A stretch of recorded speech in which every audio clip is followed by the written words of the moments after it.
이번 주 들어서 이제 이 계시록 21장을 가지고 이제 설교 준비를 쭉 하는 가운데 제 머릿속에 계속 유행가 가사, 제가 초등학교 때 나왔던 하숙생이라는 노랫말이 머릿속에 맴드는 것을 이번에 경험을 했습니다.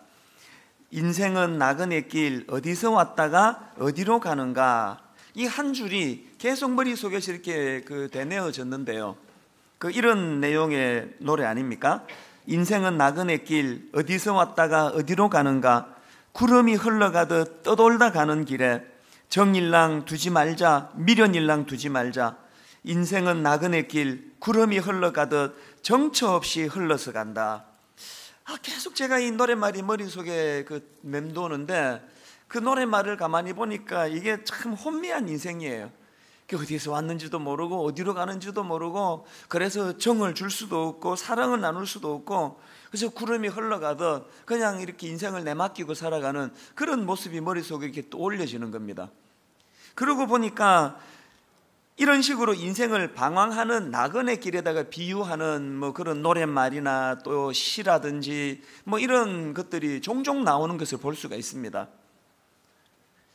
새생명 축제 때 자주 인용해 드리는 창세기 47장 8절 9절 말씀도 비슷한 내용입니다.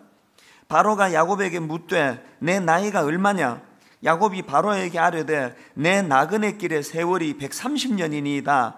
내 나이가 얼마 못되니 우리 조상의 나그네 길의 연조에 미치지 못하나 험악한 세월을 보내었나이다.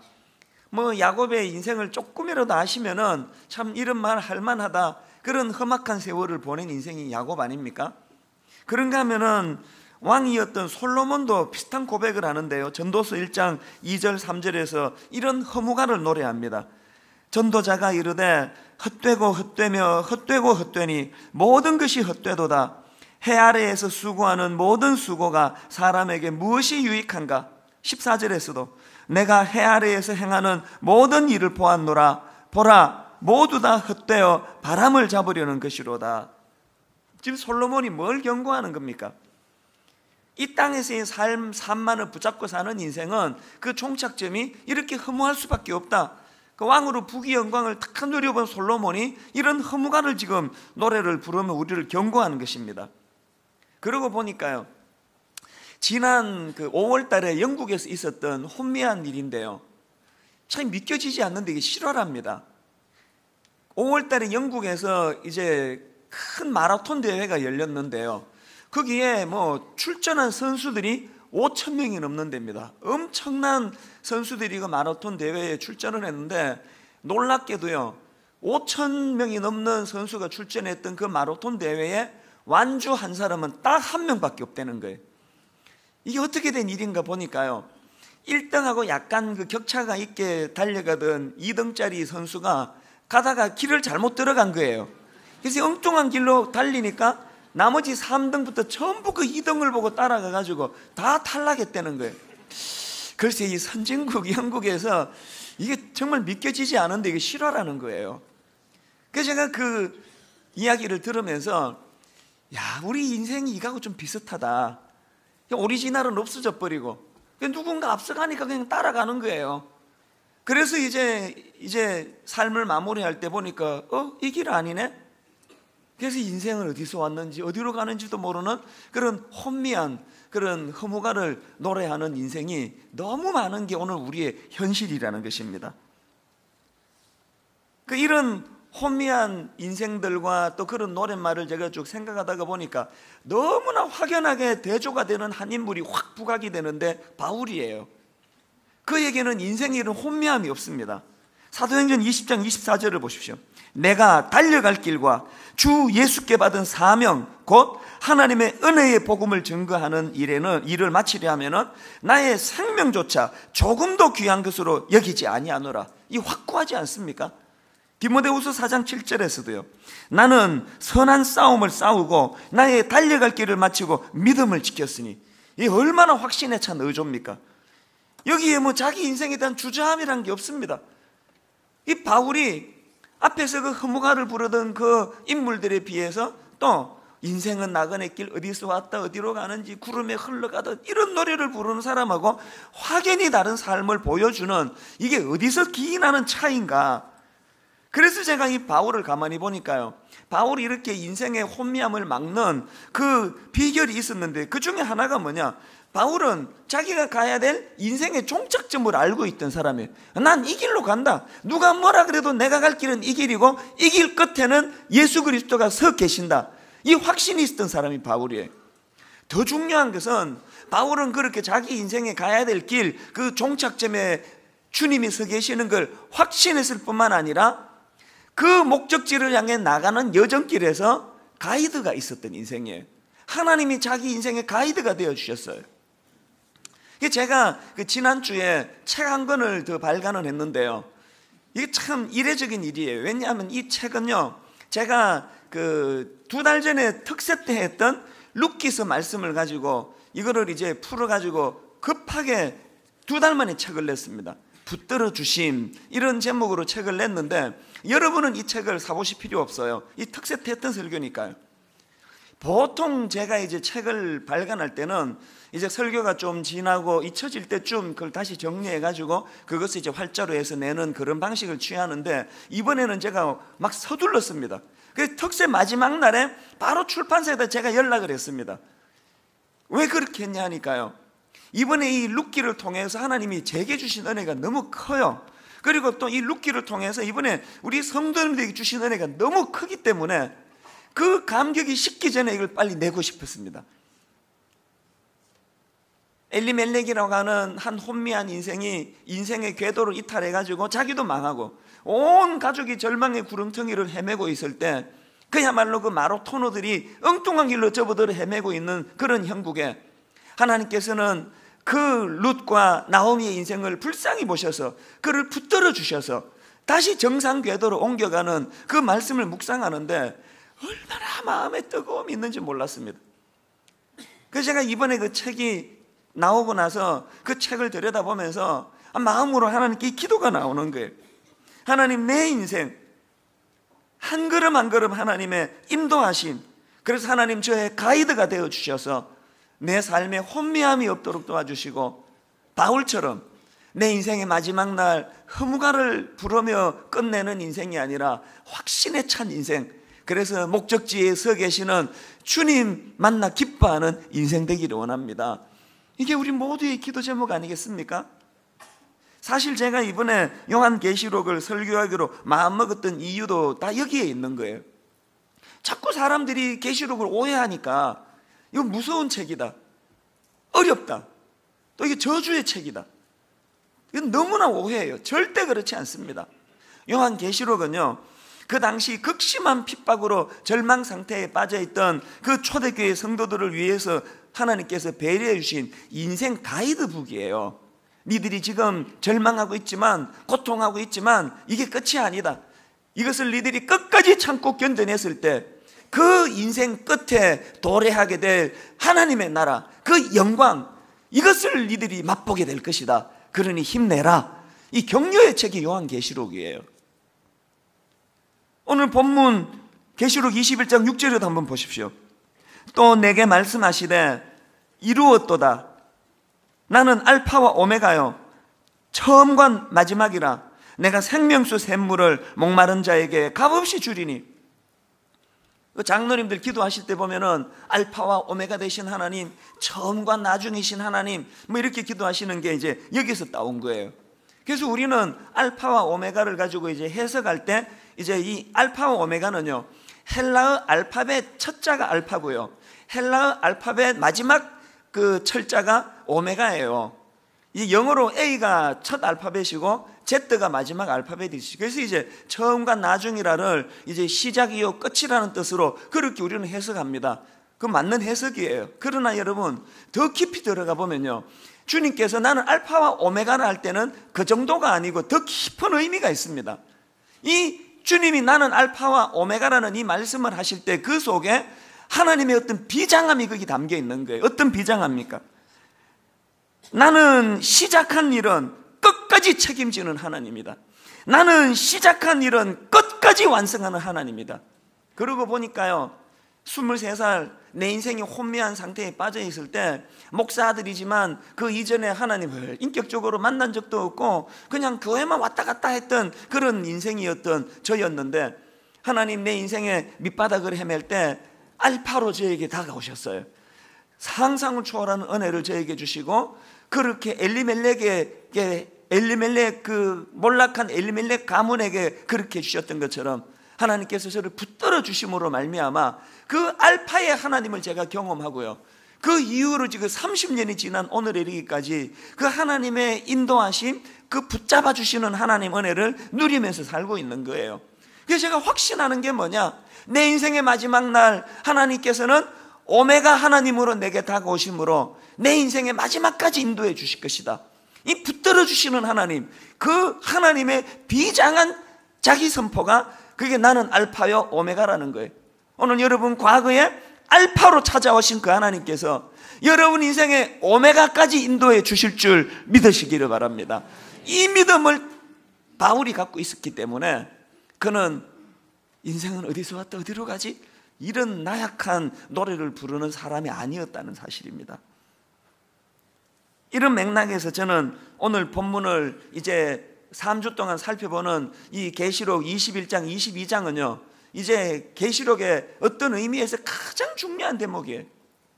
자, 오늘 본문 21장 1절 2절을 한번 보시겠습니까? 우리 같이 한번 읽어보시겠습니다. 또 내가 새 하늘과 새 땅을 보니 처음 하늘과 처음 땅이 없어졌고 바다도 다시 있지 않더라.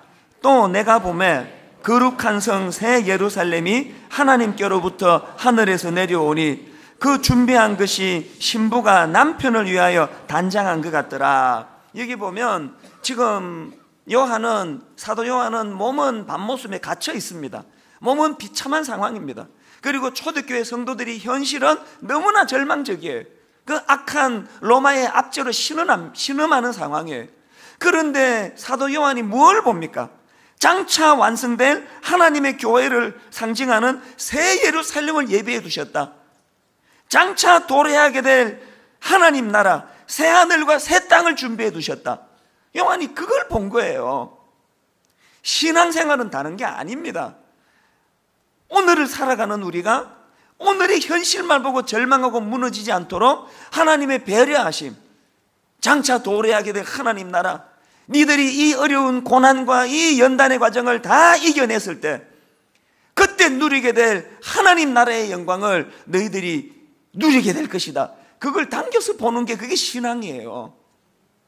우리가 이걸 못 보기 때문에 몸은 교회를 다니는데 세상 사람과 하나도 다를 바 없는 가치관을 가지고 그렇게 아웅다웅 살아가는 거 아닙니까?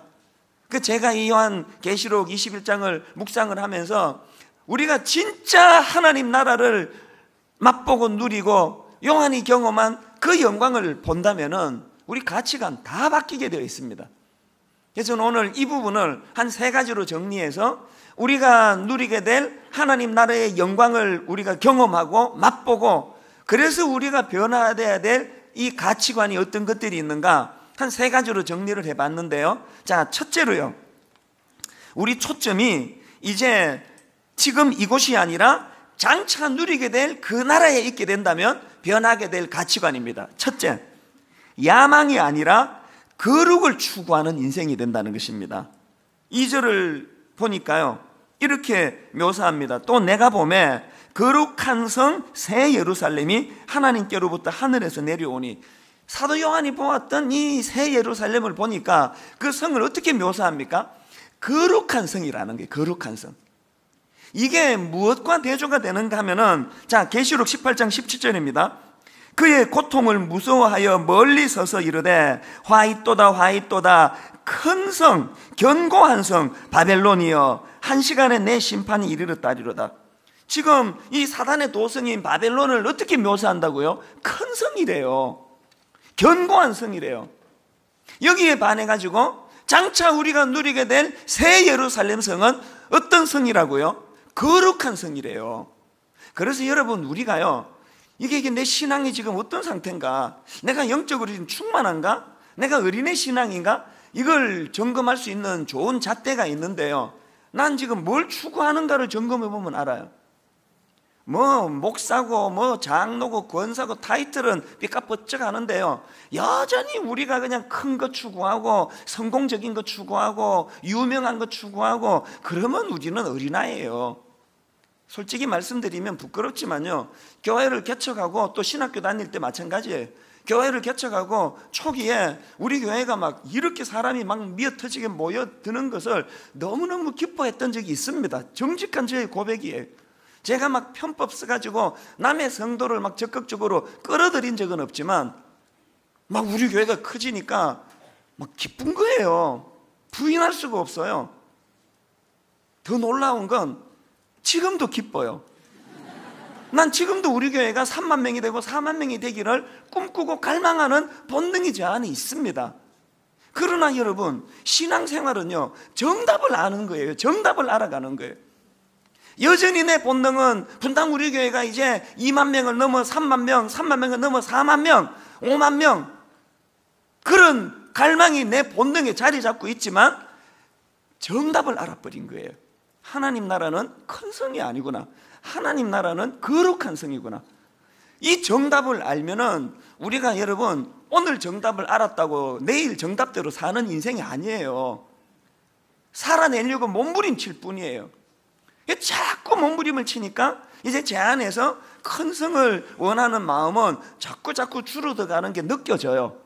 이게 자꾸 제 마음에서 그게 느껴지고요, 정말 하나님 앞에 내가 거룩한 종이 돼야 되겠다, 사람들에게 유명하고 인기 있고 이게 중요한 게 아니고 하나님 앞에 내가 거룩한 종이 돼야 되겠다, 그런 열망이 제 안에 자꾸 살아나는 것도 사실이에요.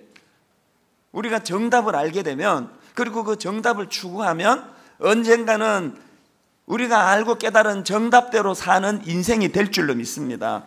그래서 성경에 그 정답을 이렇게 말씀하십니다. 디모데후서 2장 20절 21절 큰 집에는 금그릇과 은그릇뿐 아니라 나무그릇과 질그릇도 있어 귀하게 쓰는 것도 있고 천하게 쓰는 것도 있나니 그러므로 누구든지 이런 것에서 자기를 깨끗하게 하면 귀히 쓰는 그릇이 되고, 그 다음 보세요.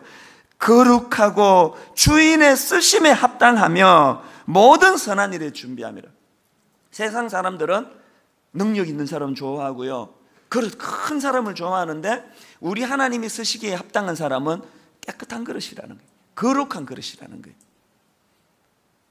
오늘 우리가 그저 안달복달하는 눈에 보이는 이것만 보고 살고 그렇게 살아가면 우리는 큰 것만 추구할 수밖에 없는 인생인데, 요한처럼 거룩하신 하나님 은혜로 영안이 열려 장차 도래하게 될 하나님 나라의 영광을 맛보게 된다면 이제는 우리가 거룩을 추구하는 인생이 될 줄로 믿습니다.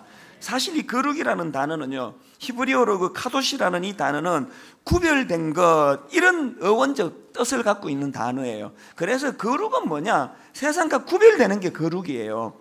세상은 큰 걸 추구할 때 나는 그것과 구별되어 사는 삶, 이게 거룩이에요. 제가 미국에 제가 존경하는 그 목사님이 계시는데요, 한 번은 이 목사님이 이런 말씀을 하세요. 이제 미국에서 자라니까요, 태어나고 자란 그 아이가 이제 아버지가 자꾸 교육을 하느라고 이제 그렇게 하면은 얘가 언제부터 자꾸 이렇게 말한다는 거예요. 아빠, 에브리바디가 다 그렇게 해요. 영어 했습니다. 에브리바디가 다 그렇게 산다는 거예요. 그래서 이 아버지가 목사님 이렇게 그 딸에게 말해줬답니다. 얘야, 너는 에브리바디가 아니야. 너는 하나님의 딸이야. 야, 그게 저에게 얼마나 도전이 됐습니다. 여러분, 우리는 에브리바디가 아닙니다. 온 세상 사람이 다 그렇게 살고 온 세상 사람들이 탐욕에 쩔어 살아서 세상이 다 그렇게 살아요. 우리는 이렇게 변명할 수 없는 건 우리는 에브리바디가 아니고요, 하나님의 자녀인 줄 믿으시기를 바랍니다. 이걸 자각하는 게 이게 거룩이에요.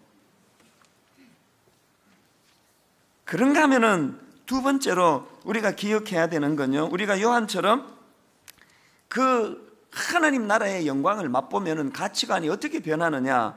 물질적 풍요가 아니라 하나님과의 친밀감 회복을 추구하는 인생이 된다는 거예요. 제가 의도적으로 그 괄호 안에 넣은 것은요, 과거에 우리가 추구했던 것을 제가 담아 본 거예요. 그 저희가 살던 60년대, 70년대에는 참 가난했잖아요. 그 중에서도 제가 살던 동네는 또 더 가난한 동네였는데요, 그러다 보니까 그래서 그런지 그 목사님이 이렇게 설교하실 때 천국을 묘사하실 때 이 물질적으로 많이 묘사하시더라고요. 천국이 얼마나 좋은지 아십니까? 천국에는 성곽이 벽옥으로 쌓여 있고 성은 정금으로 되어 있고 각종 보석으로 꾸며져 있고 문은 진주로 꾸며져 있습니다. 막 이렇게 설교를 하면 막 성도들이 막 부러워하고 그랬어요.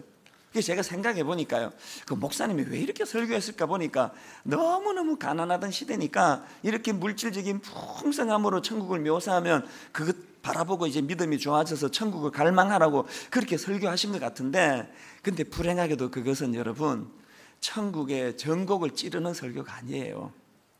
천국은요 보석으로 꾸며져서 특징이 있는 게 아닙니다. 그러면 지금 여기 부자들 보석으로 치장하고 사는 사람들은 누가 천국 가고 싶겠습니까? 나 지금 다 누리고 있는데. 천국의 특징은 물질적으로 풍성함으로 설명하면 안 되는 거예요. 그래서 오늘 본문 3절에 보니까 주님께서 친히 하나님 나라의 본질을 이렇게 설명합니다. 이 3절 같이 한번 읽어보시겠습니다. 내가 들으니 보좌에서 큰 음성이 나서 이르되 보라, 하나님의 장막이 사람들과 함께 있음에 하나님이 그들과 함께 계시리니 그들은 하나님의 백성이 되고 하나님은 친히 그들과 함께 계셔서, 여기 나오는 하나님 나라의 본질은요 물질의 화려함이 아니라 하나님과의 친밀감의 회복의 상태, 이게 천국이에요.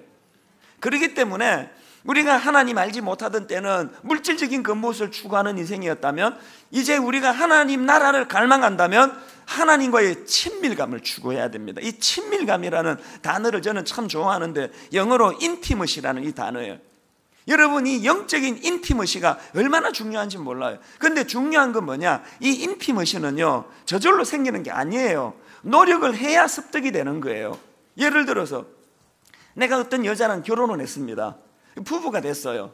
그래서 이제 여기서 뭐 딴 해가지고 결혼식 가고 이제 퇴장하고 신혼여행 가면 부부가 됐기 때문에 친밀감이 저절로 주어지는 걸로 오해하는 데서부터 가정에 문제가 생기는 거예요.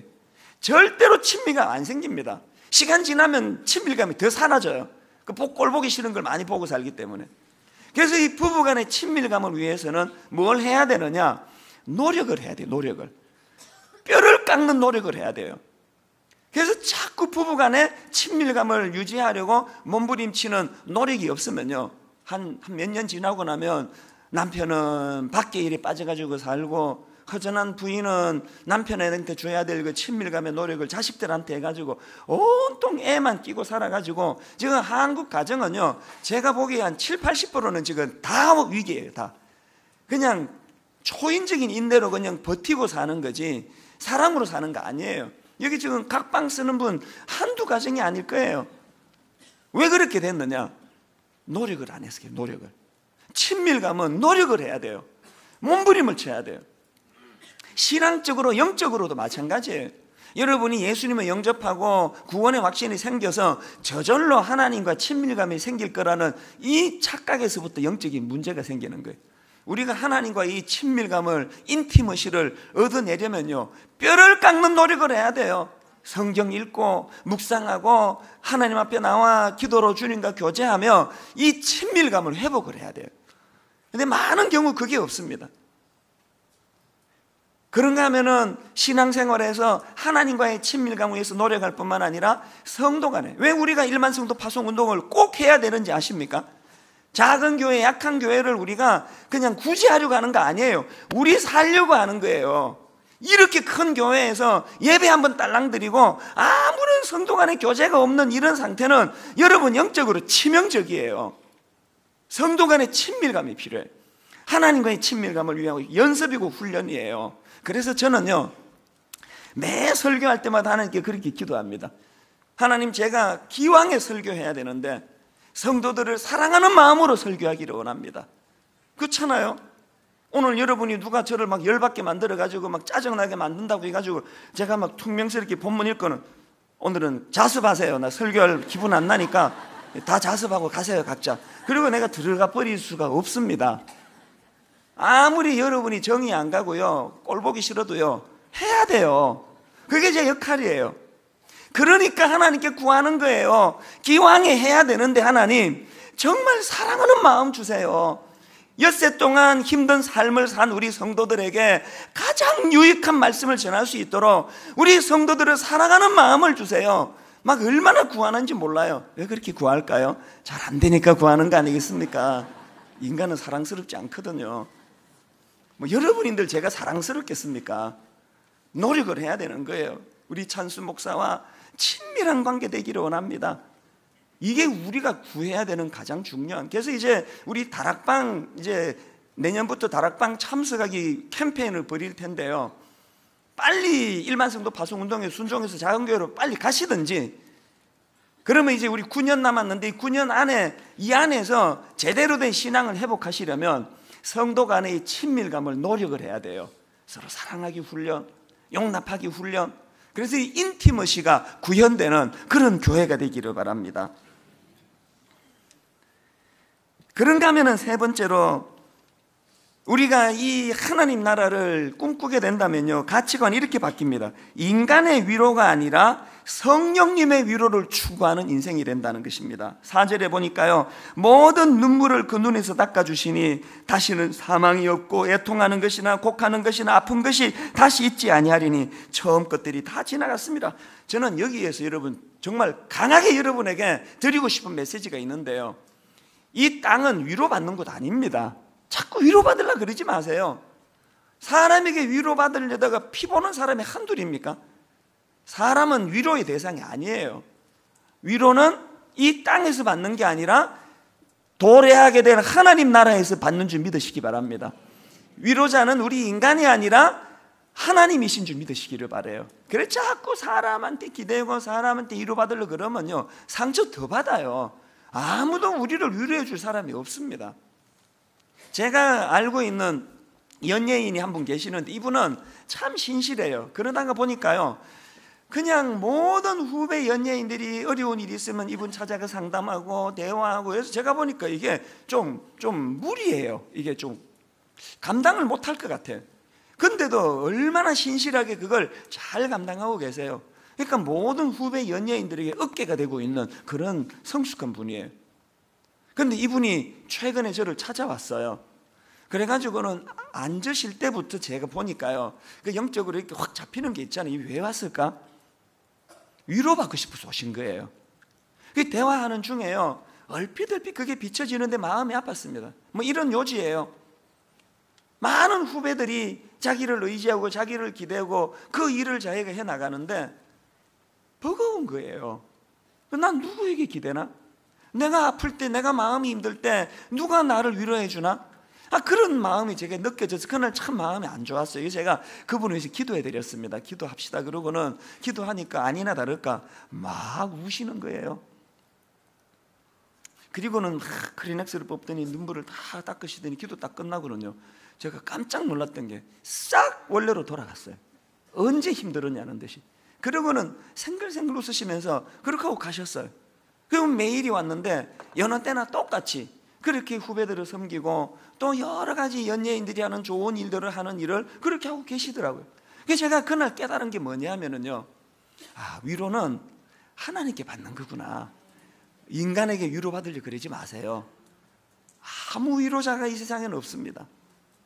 그러고 보니까 성령님은 묘사할 때 보혜사 성령님 그러는데요, 이 보혜사가 원어로 보면은 직역하면 위로하다라는 뜻이에요. 그러니까 보혜사 성령님 이런 어려운 말 쓰지 말고요, 위로자 성령님 이렇게 말씀하시면 돼요. 위로는 이찬수 목사가 하는 게 아니고 성령님이 하시는 줄 믿으시기 바랍니다. 고린도후서 1장 4절 5절입니다.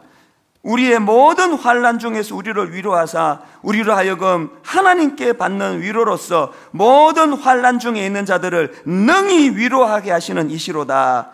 그리스도의 고난이 우리에게 넘친 것 같이 우리가 받는 위로도 그리스도로 말미암아 넘치는도다. 바울이 이렇게 절망하다고도 뻘떡 일어나고 고통 중에 낙심하다고 뻘떡 일어나고 뻘떡 일어나고 뻘떡 일어날 수 있었던 원동력이 여기에 있었더라고요. 바울은 위로자 되시는 성령님을 인티머시, 친밀감으로 가까이 교제하는 은혜가 있었다는 거예요. 여러분이 얼마나 억울해요. 모태신앙으로 그 긴 시간 교회에다 투자하고 없는 돈 헌금하고 그렇게 교회를 섬기시면서 위로자 되시는 성령님은 한 번도 경험하지 못하고 살면 이게 얼마나 억울하시겠냐는 거예요. 아까 그 연예인이 자기의 심정을 이렇게 호소할 때 저는 속으로 뭐라고 대답한지 아십니까? 추임새를 이렇게 넣어줬습니다. 나도 그렇다. 나도 외롭다. 나도 어깨만 빌리는 사람만 있지 나도 어깨 기댈 데 없다. 제가 그런 말을 추임새처럼 속으로 넣었어요. 너만 그러냐? 나도 그렇다. 어느 성도가 저 찾아와가지고 목사님의 어깨가 되드리겠습니다 그러고 오는 사람 내가 한 명도 못 봤어요. 어깨를 좀 빌려주세요. 그거 아닙니까? 그러나 제가 여러분 옥하는 목사님도 안 계시고 뭐 아무 어른도 안 계시고 누구에게도 내가 기댈 데가 없는 그런 고독한 담임 목사가 됐지만 씩씩하게 잘 살 수 있는 것, 자고 나면 또 괜찮아지는 것, 자고 나면 또 회복이 되는 것, 저 안에 계시는 성령님이 저의 위로자 되는 줄 믿으시기 바랍니다. 이게 믿음이에요. 이게 최근에 어떤 분이요, 예전 6월 달인가 우리가 이 설교를 했지 않습니까? 그때 그 설교 내용은 제가 기억이 안 나는데요, 마지막으로 우리 찬양을 불렀잖아요. 나 지금 말고 훗날에, 나 지금 말고 훗날에. 그때 이 찬양을 불렀던 기억이 나요. 이분이 연세가 좀 드신 권사님인데 그날 엄청나게 은혜를 받았다는 거예요. 지금 영적으로 교회적으로 어려움이 있어가지고 너무나 공고하고 낙심된 상황이었는데 목사님 설교를 듣고 얼마나 위로를 받고 회복을 얻었는지 모릅니다. 그래서 제가 최근에 그 편지를 바꿔서 이 노랫말 가사를 다시 봤어요. 3절에 보니까 수많은 내 계획 위에 왜 구름이 덮였는지, 왜 내 노래 그쳤는지 그날 되면 이해하리. 4절로 가서 나 원하던 모든 것을 왜 이루지 못했는지, 왜 내 희망 깨졌는지 높은 데서 이해하리. 그래서 제가 이걸 가만히 생각해 보니까요, 왜 하나님은 우리에게 이 땅에서 이런 고통을 주세요? 이런 아픔을 주세요? 그건 왜 그러냐면요, 하나님의 관심은 안개처럼 지나가는 이 땅에서 잘 먹고 잘 사는 데 관심이 있는 분이 아니고 우리가 요한이 보았던 그 새하늘과 새 땅, 그 나라에서 놀라운 천국 백성으로 살아가기에 부족함이 없도록 이 땅은 훈련하는데, 훈련은요 눈물이 쏙 빠지게 하는 거예요. 지금 겨울에 야구 선수들, 축구 선수들 엄청나게 연습을 해놓으면 봄에 이제 펄펄 나는 거예요. 하나님의 관점으로 이 땅은요 겨울에 지금 운동선수 연습하는 그 시즌이에요. 여기 우리 즐기러 온 거 아니에요. 그래가지고 어떤 사람이 인터넷에 보니까 유현진 선수가 요즘에 자꾸 그 예능 프로그램에 나오는 걸 누가 우려하면서 비판의 글을 썼더라고요. 이게 지금 걱정인데 이제 자꾸 예능만 보면 안 되는데 겨울에 연습해야 되는데, 그 유현진 선수는 아껴서 하는 말 아닙니까? 하나님이 우리를 아껴서 하시는 말씀이에요. 얘야 니들이 이 땅에서 맨날 즐기고 누리고 쾌락만 추구하면은 나중에 힘들어져. 그래서 마지막 5절에서 하나님이 주시는 메시지의 말씀이 이렇게 마무리되는 거예요. 내 주님은 다 아시고 이 죄인을 인도하네. 눈물 없이 주 베리니 이젠 정령 이해하리. 내 손잡은 주 믿고서 험악한 길 다 갈 동안 늘 힘있게 찬송하면 훗날 그 뜻 이해하리.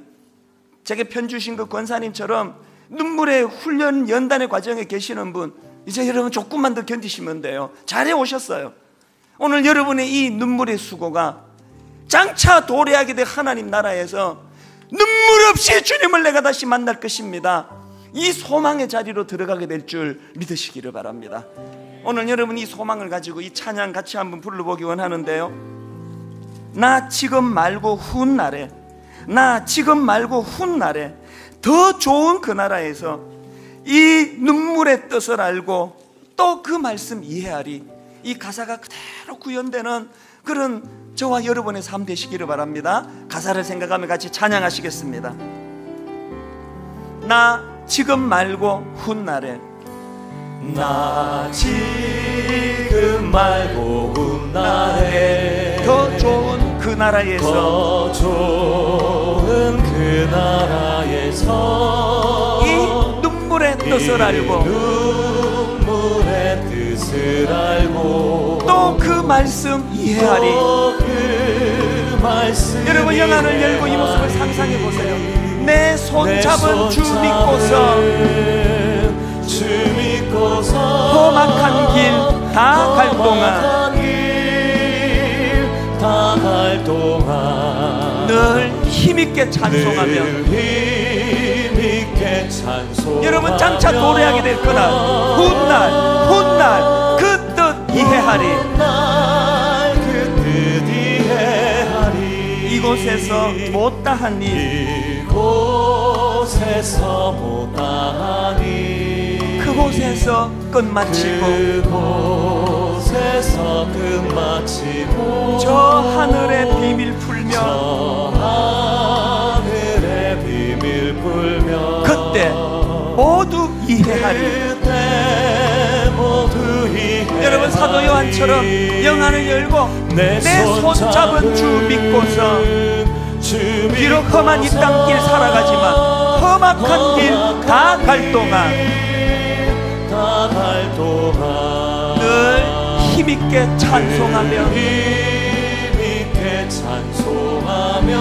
훗날 그 뜻 이해하리. 아픈 마음으로 노래합니다. 수많은 내 계획 위에 왜 구름이 덮였는지 왜 내 노래 그쳤는지 소망이 이겁니다. 그날 되면 이해하리. 내 손잡은 주 믿고서 험악한 길 다 갈 동안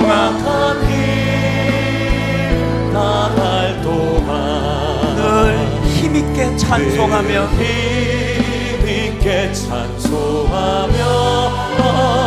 훗날 그 뜻 이해하리. 여러분 가사를 생각하시면서 우리 자기 삶 한번 돌아보십시오. 다윗처럼 나그네 인생길 험악한 세월을 보냈습니다. 누구라서 이런 고백 안 할 인생이 있습니까? 한 해 한 해 시간이 지나가고 또 이제 달력 뜯고 보니까 12월 달이에요. 마음에 안개처럼 밀려오는 공허함이 찾아올 때 그때 내가 바라봐야 되는 건 하나님 나라예요. 그래서 이 4절 가사처럼 나 원하던 모든 것을 왜 이루지 못했는지, 왜 내 희망 깨졌는지 높은 데서 이해하리. 야구 선수들이 겨울에 입에서 단내가 나도록 고통 속에 훈련할 때 그것은 절망이 아니에요. 그들이 믿는 건 내년 봄이 있기 때문이에요.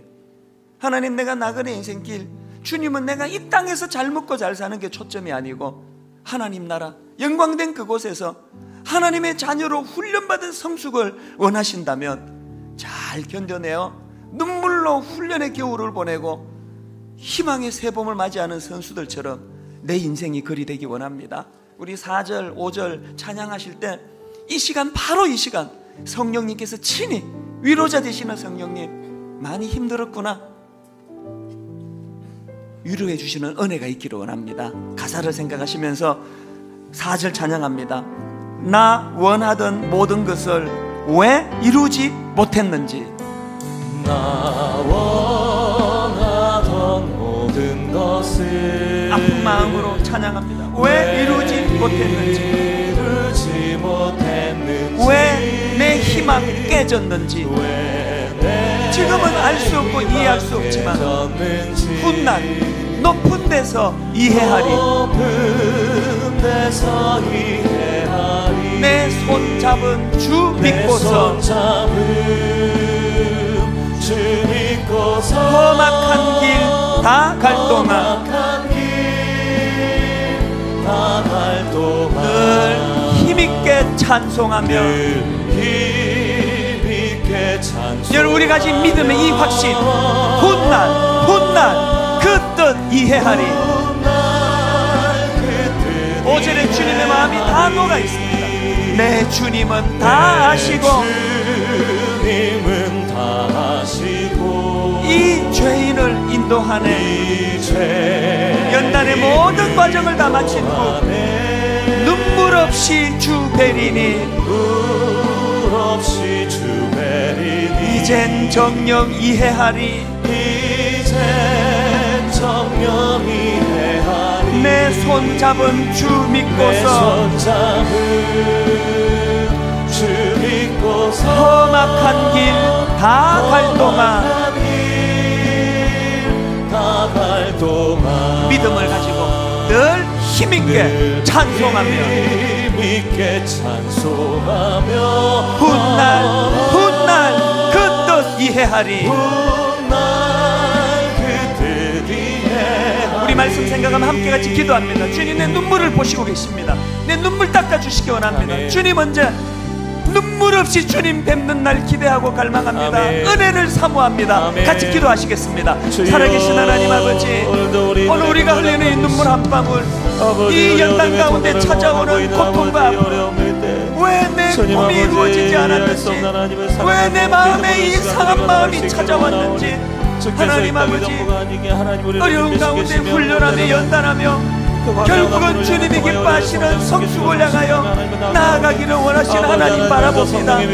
하나님, 나그네 인생길 가운데 잘 훈련된 하나님의 종이 되어 훗날 눈물 없이 주님 만날 그날을 기약하고 기대합니다. 아버지, 모든 연단에 빠진 과정 주님 인도하여 주시니 감사합니다. 주님 개입하시니 감사합니다. 천국 백성답게 천국의 시민권을 가지고 살아가는 인생들 될 수 있도록 도와주시옵소서. 천국의 소망이셨사오니 주님 아버지 찾아와 주시고 거룩함을 지구하며 아버지 하나님의 그 친밀함을 수록하며 아버지 하나님, 우리가 성령의 위로하심 가운데 있음을 늘 원하던 모든 감사와 감격과 왜 이루지 못했는지 주시옵소서. 불평과 왜 내 계획에 실패에 대한 아픔을 하며 넘어지지 않도록 하여 주시고, 이 또한 하나님이 지나갈 것이고, 이 또한 하나님 아버지께서 허락하신 것이라면 아버지 하나님, 어느 날 주님께서 모든 인생의 훈련이 우리가 알게 끝나고 하시고 보게 하시는 그 하나님 나라 도래하게 될 그 나라 바라보며 아버지 입술로 이렇게 고백하기 원합니다. 힘있게 찬송하며 훗날 그 뜻 이해하기 원합니다. 성숙한 하나님의 사람 되게 하여 주시옵소서. 살아계신 하나님 아버지, 오늘 이런 연단 저런 연단 안개 속에 눈물 흘리고 있는 성도들이 참 많습니다. 인간은 그 눈에 눈물 닦아줄 사람 아무도 없습니다. 누구도 위로해 주지 못합니다. 인생의 깊은 의미를 자각하게 되기를 원합니다. 내가 흘리는 이 훈련의 눈물 한 방울이 훗날 눈물 없이 주님 앞에 서는 동력이 될 줄로 믿습니다. 하나님이 이 어려운 한겨울의 연단 훈련 과정을 잘 이겨내어 새봄이 올 때 훌륭한 야구 선수로 관객들 앞에서는 꿈을 가지고 연단하는 그 선수들처럼 우리에게도 이 꿈을 주셔서 하나님, 성숙한 하나님의 사람으로 아버지 인도하여 주시옵소서. 그 믿음을 회복시켜 주시기 원하옵고 예수님 이름으로 기도드립니다. 아멘. 이제 우리 다 자리에서 일어나셔서 위로자 되시는 성령님을 이렇게 찬양합니다. 허무한 시절 지날 때, 깊은 한숨 내쉴 때,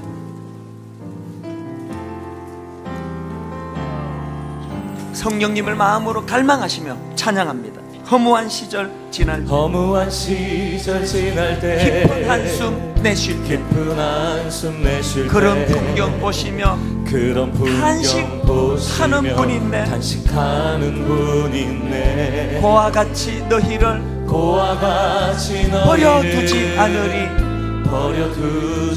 내가 너희와 영원히 함께하리라. 여러분이 확신을 가지고 선포하십니다. 성령이 오셨네. 성령이 오셨네. 성령이 오셨네. 성령이 내 주에 보내신 성령이 오셨네. 우리 인생 가운데, 우리 인생 가운데 친히 찾아오셔서 그 나라 꿈꾸게 하시네. 억눌린 자, 갇힌 자, 자유함이 없는 자, 피난처가 되시는 성령님 계시네. 여러분 이것을 믿으시기 바랍니다. 주의 영이 계신 곳에 참 자유가 있다네. 진리의 성령이신 진리의 성령이 오셨네. 참 위로자 되시는 성령님 찬양합니다. 성령이 오셨네. 성령이 오셨네. 성령이 오셨네. 성령이 오셨네. 내 주에 보내신 성령이 오셨네. 우리 인생 가운데 친히 찾아오셔서 그 나라 꿈꾸게 하시네. 우리도 주 안에 자유하며 선포하시오. 성령이 오셨네. 성령이 오셨네. 성령이 오셨네. 성령이 오셨네. 내 주에 보내신 성령이 오셨네. 우리 인생 가운데 친히 찾아오셔서 그 나라 꿈꾸게 하시네. 그 나라 꿈꾸게 하시네.